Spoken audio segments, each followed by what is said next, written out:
Right, Civic's been shoved to one side. Time to work on focus.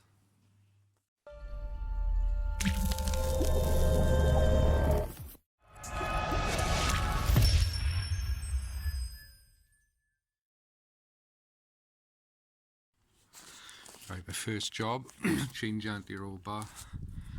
That's the standard one on at the moment. But if you notice, I've got an extra hole there. That's because I made this one adjustable quite some time back. And the way you do that is if you drill another hole further down, then you get a chunk of steel. When you bolt off the anti-roll bar mounting bracket, you space it out behind, so it pulls the anti-roll bar forward, and you can then use that one, which effectively gives you a stiffer roll bar. But I'm going back to one I was running before, which is this one, which is a white line. It's a non-adjustable white line. For some years back I did exactly the same thing and made that one stiffer there. The reason I went back to this was I found the old setup I had was a little bit too oversteery, so then when I went back to the standard it was too much understeer. So now I'm going to go back to the white line but on the soft original setting. So that's my task now, swap them out and with some new drop links.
Right, so that's it. Hold on. That should do me just nicely on the softer setting. Bingo. Right, my next task is I've got some soft bushes. These are the trailing arms on the back. They're the only bushes in the whole car that I didn't polybush. And this one ain't too bad, but he's a little bit soft. So there's a trick you can do. Can you see the holes? Let's see if I can. There. There. What you can do to beef that up, fill it up with this stuff, polyurethane sealant. You can't use just any old sealant though, it's got to be the polyurethane. And what you do is you pump that in, spread it all around, and you end up with a stronger bush. So once I do that now, I'll show you how it looks.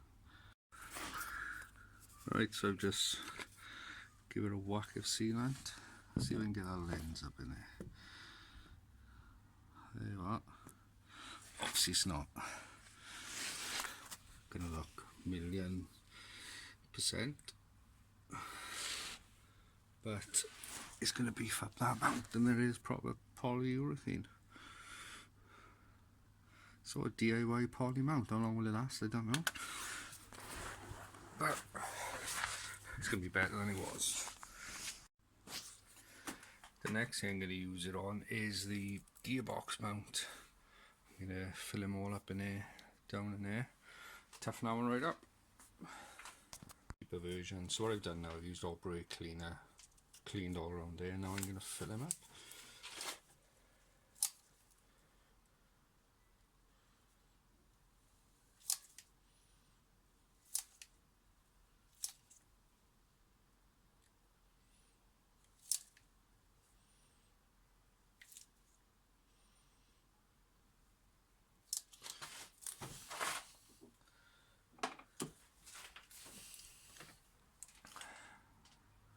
there you are. Once that goes off, now we'll have a much solider mount than what it was before.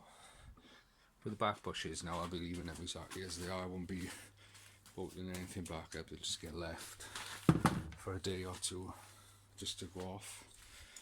Same here now, nothing will be touched. You don't want to be disturbing it while it goes off, so I'll be doing the same with this one. Right, to see this mount, I had this idea of doing what I've done over there and upping the poly bushing in this mount, but so I took the cap off. Under the cap was a rubber seal which I cut off and left with this.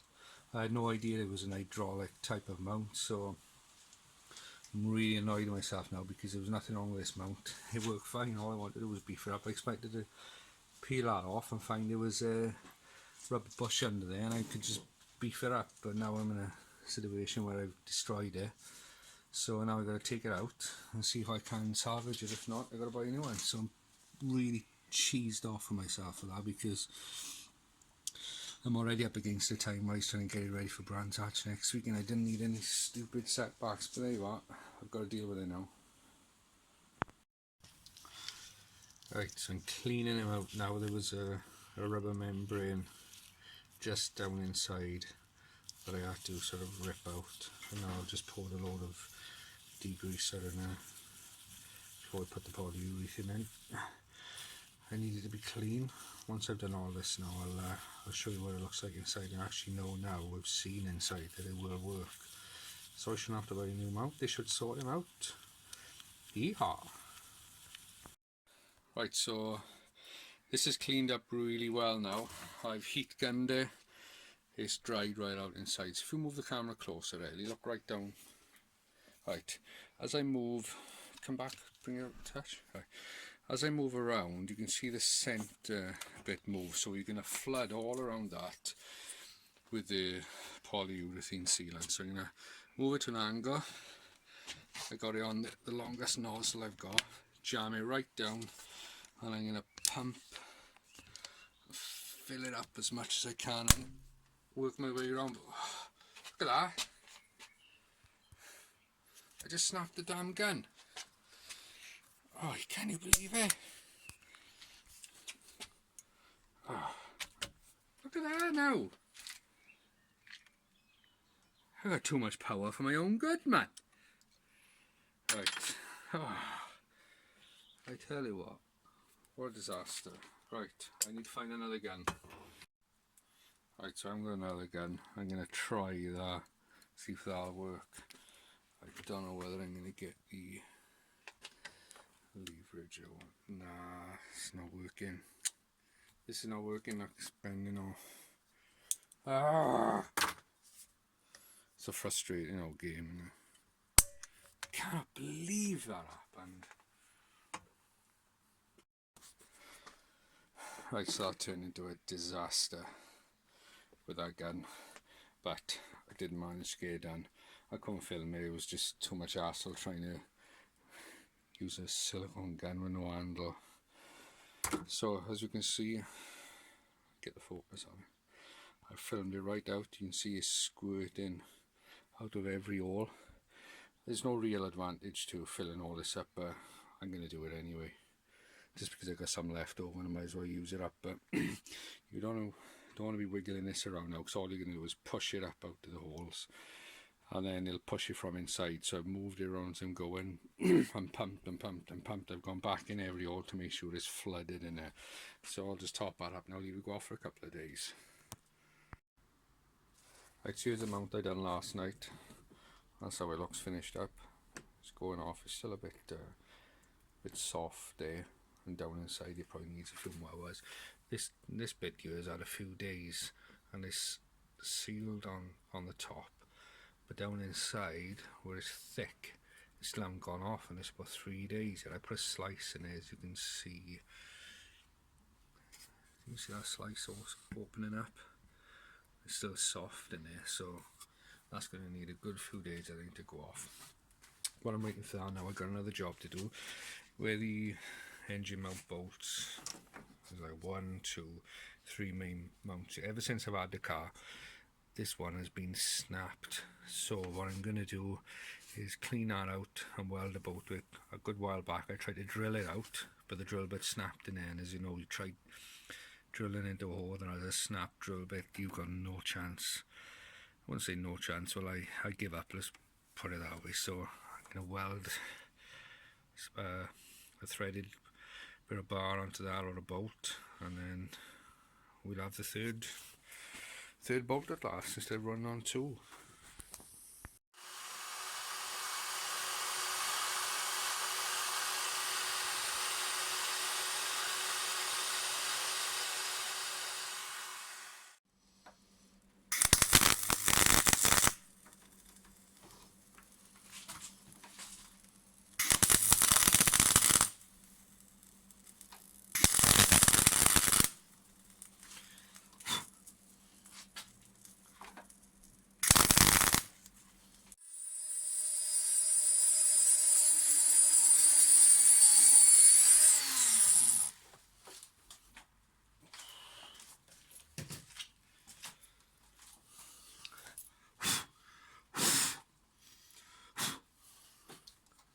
Right, so that's that clean back. I haven't used a very big stud on it because there was nothing on it for 5 years, so obviously what needed a bit of room to get a weld around it, not fill up too much of the space that's in the hole of the mount. So that should fit over that now, so I'm going to dab some paint on it before I bolt it back on.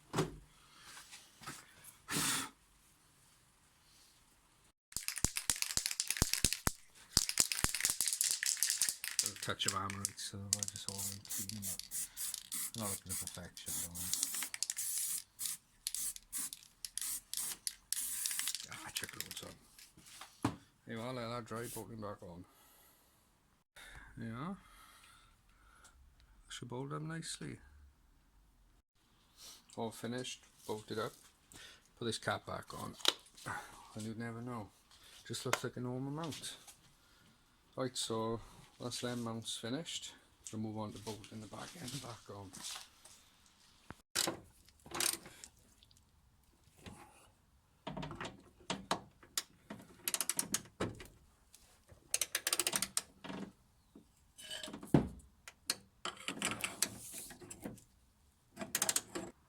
Right, so now I'm going to drop my Ride-Out 5mm a little while back. I jacked it up 10mm because I was concerned about the roll centre and my lower arm angle, and I went a little bit too far, so I'm going to bring it back down 5mm. What I love about BC, I'm slacking this one not great, but the over 5-year-old that I've had them, they were only nearly new when I bought them, they were used, but like the two things I like about them actually, it's adjustable platform, so you're not changing the spring compression. The actual body top half screws into the bottom, so if I jack that up, I mean I can turn that by hand now. I say that's 5 years, over 5-year-old, not seized. I do love BCs, I gotta say, brilliant quality. They're showing a little bit of age with some rust now, but it's to be expected. I can't complain.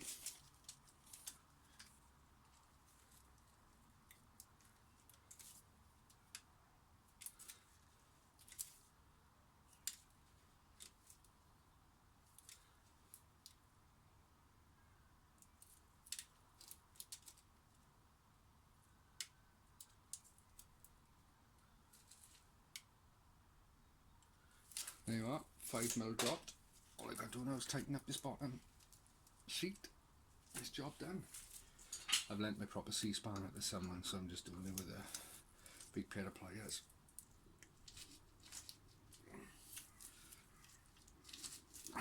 Right, that should be fine. Do the other side. Brakes left to bleed now. Picked up some of this today in Godspeed brakes. I haven't used this one before. Frodo High Performance 5.1. I'm gonna stick it in with the automatic brake bleeder. Connects to a tyre or some bit of kit. Makes life so easy. So run that through the front. Makes life so much easier with that bleeder. No one inside the car pumping the pedal. What a joy.